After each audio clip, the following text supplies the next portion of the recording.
In the midst of a Mexico full of noisy cities, busy roads, and tourists rushing from one place to another, there is a place where time seems to have given up on moving forward. No cars, no internet, no screens lighting up the night. The sound that dominates the roads is not that of engines or horns, but rather that of horses' hooves. The people who live there wear clothes that would make sense in 19th century photographs, and the language they speak bears no resemblance to the Spanish spoken elsewhere. You know when you watch a series and the actor starts speaking unfamiliar words that are simply translated as old language? Well, it's kind of like that. At first glance, it looks like a scenic village lost in the middle of the country. But it's not theater, it's not a museum, it's not a tourist attraction.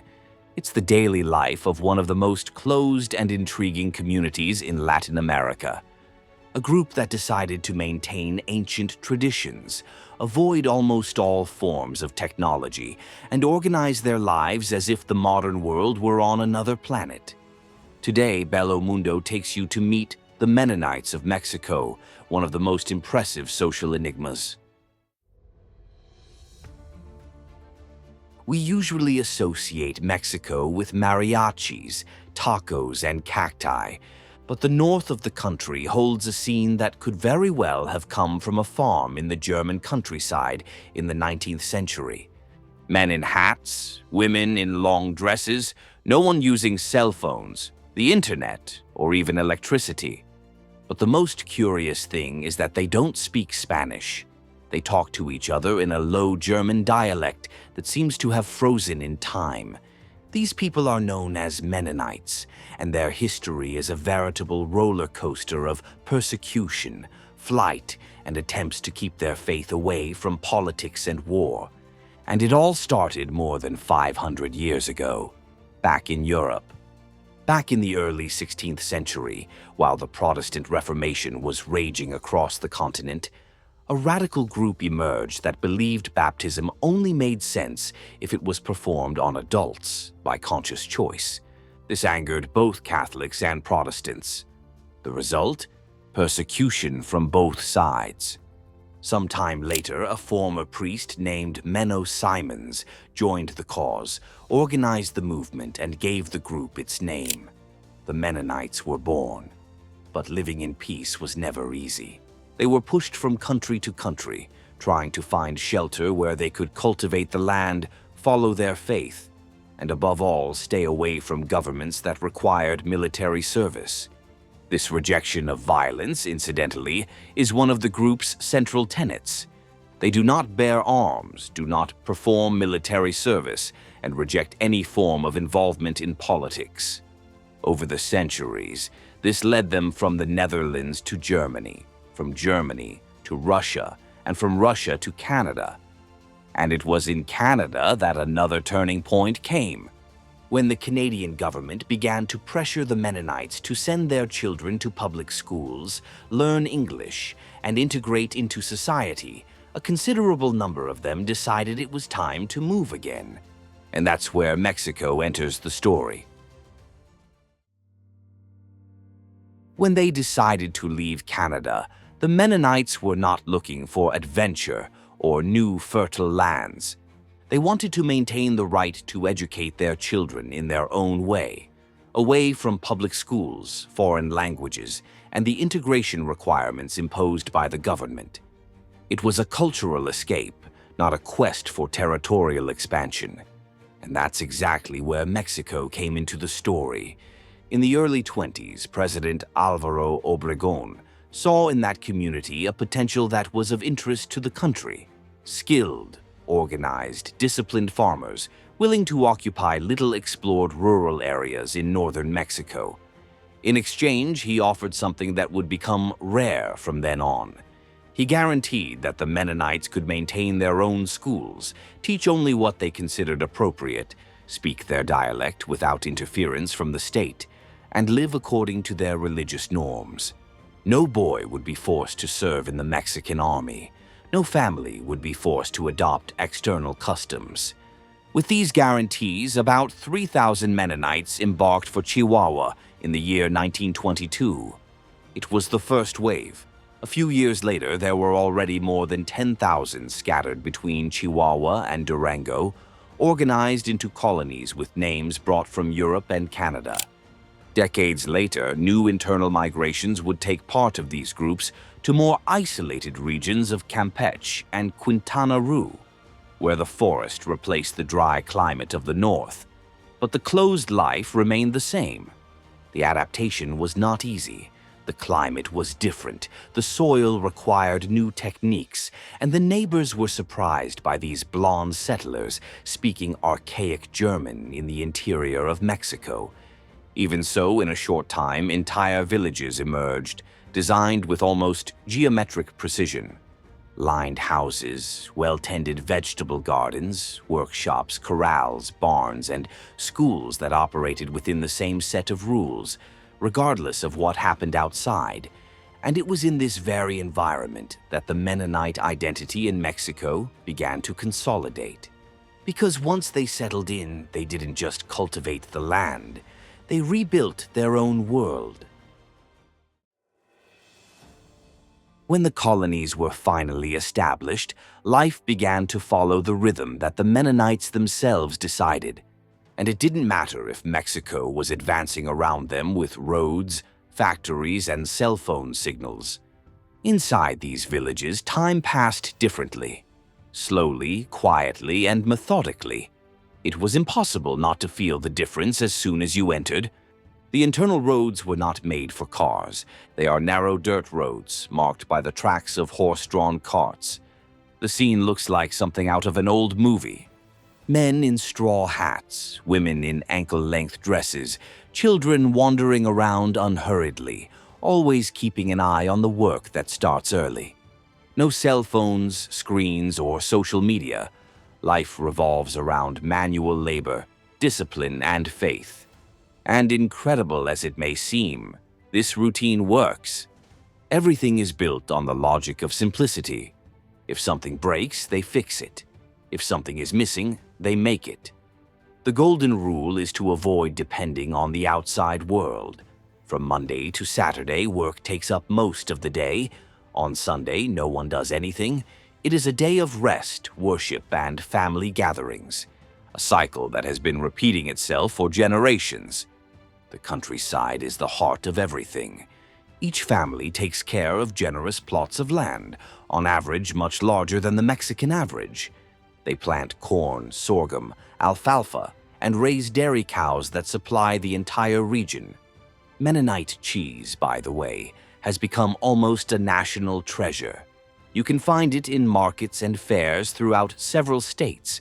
In several cities, truck drivers line up just to take the fresh produce grown there, in the middle of the colonies. Even with this economic success, money does not dictate the pace. They trade, negotiate, and do business. But profit can never interfere with customs. This is taken care of by a group of elders who define what comes in, what goes out, and what remains prohibited. That is why some communities accept tractors but reject cars. They allow electricity but ban television. Cell phones can be used in emergencies, but owning one is still taboo. Each colony sets its own limits. And the most curious thing is that these limits change slowly, but they do change. In Chihuahua, for example, some younger villages are already showing subtle signs of openness. Small businesses, hidden cell phones, cars used in moderation. But the more conservative wing remains steadfast with its long dresses, silent worship services, and tools that could be in a museum. Dating has a time, place, and etiquette. It happens on Thursdays and Sundays, from 8 to 10 at night, always at the girl's house. The boys deliver gifts, showing that they are good workers. If the courtship is successful, engagement follows. If not, the gifts are returned and life goes on. The wedding is discreet, without luxury, but full of meaning. The bride wears black, as does the groom. The bride's father pays for the party, and the groom receives a dowry, which may include cows, utensils, and even money to start their life together. From then on, each knows their role. In this case, he goes to the fields, she takes care of the house. It seems like a world apart, and it is. But anyone who thinks these colonies are fragile is mistaken. In fact, they are surprisingly self-sufficient. They have transformed arid regions of northern Mexico into productive plantations, workshops, small factories, stores, and a network of internal exchanges that functions with precision. Their presence has helped to change the local economy, and this has not gone unnoticed by the Mexican government. It was precisely this productive force that guaranteed them a certain degree of autonomy. But the scenario has begun to change recently. Mexico is no longer the same, and neither are they. For a long time, Mennonites were viewed with a certain reverence in northern Mexico. They produced, paid their taxes, did not get involved in politics, and maintained order within their own walls. However, over the years, what seemed like a silent agreement began to wear thin. And it all started with water. Chihuahua is one of the driest states in Mexico, and in recent years the situation has become critical. Wells have dried up, rains have become scarce, and the government has begun to tighten its control over the use of natural resources. The Mennonites, who traditionally irrigate their crops with their own systems, have been targeted. Several colonies have been accused of drilling illegal wells or diverting water from protected areas. In some regions, tractors were seized, crops destroyed, and there were even clashes with environmental authorities. But that was not the only source of tension. The advance of drug trafficking also put the colonies on alert. In more remote areas, armed groups began to pressure farmers, demanding protection or trying to co-opt land for use as transport routes. In at least 3 communities, Mennonite families abandoned their land and sought refuge in more central areas, fearing reprisals. And what was once unthinkable began to happen more frequently. Young Mennonites being lured into organized crime. To make matters worse, internal divisions did not let up. Conservative colonies saw a wave of reverse migration, with families leaving Mexico for Canada, claiming that the country had become too dangerous. In 2022, about 500 people abandoned their homes and moved to Manitoba and Alberta, where they were welcomed by sister communities. These stories caught the attention of the international press. An article in the National Post called it a reverse exodus. Descendants of Germans who had left Canada in the 20th century were now making their way back. Southern Mexico, on the other hand, saw a different phenomenon. While some fled drought and violence, other Mennonite groups began to settle in states such as Campeche, Quintana Roo, and Yucatan. In these new colonies, the challenge was different: deforestation. Environmentalists denounced that the newcomers were clearing entire areas of native forest to plant soybeans and corn, causing friction with indigenous communities and local NGOs. The repercussions were so negative that, in 2023, some of these colonies were fined and forced to roll back part of their expansion. In other words, the idea of an isolated life without outside interference is no longer tenable as it once was. The Mennonites remain a closed, disciplined, and productive people, but the world around them has changed. And now they have to deal with problems that cannot be solved by hard work or decisions made by the elders alone. Water has become a political dispute. Land has become a source of environmental conflict. Security has become a daily concern. But these are not the only problems. This whole business of living apart from the world, deciding what comes in and what stays out, works well when we talk about clothing, transportation, and technology. But there is one area where this separation ceases to be a lifestyle choice and becomes a real risk to the community, and that is health. In the most closed colonies, contact with the public system is minimal. Many Mennonites do not speak Spanish fluently, especially women and children, who grow up using almost only plaudiech at home. When someone gets sick, the first reaction is to try to solve the problem right there, with home remedies or internal guidance. Going to a health center, explaining symptoms in another language, trusting an outside doctor. All of this becomes a barrier. As a result, many people only go to a hospital when the problem is already advanced. In 2025, this became glaringly obvious with the measles outbreak that hit Mexico and had one of its epicenters precisely in the Mennonite community of Cuauhtemoc in Chihuahua. The virus arrived after trips to sister communities in the United States and found a perfect scenario: low vaccination coverage, distrust of authorities, and little circulation of reliable information. In a matter of weeks, the number of cases exploded, with hundreds infected and at least one confirmed death of a Mennonite man in his 30s who already had other health problems. Mexican health teams began entering the colonies with simple cars, coolers, and interpreters, going door to door to try to convince families to get vaccinated. Some accepted, others refused. Some Mennonites opened the door, listened to the entire explanation, and politely closed it. Some people simply did not answer. This effort revealed something that almost never appears in tourist photos: self-sufficiency that protects but also isolates. And when it comes to vaccines, sanitation, and contagious diseases, this can cost lives. Access to other basic services follows the same logic. In many colonies, childbirth is still attended to within the community, and only serious cases reach hospitals. Sanitation and treated water depend on wells, cesspools, and systems set up by the residents themselves.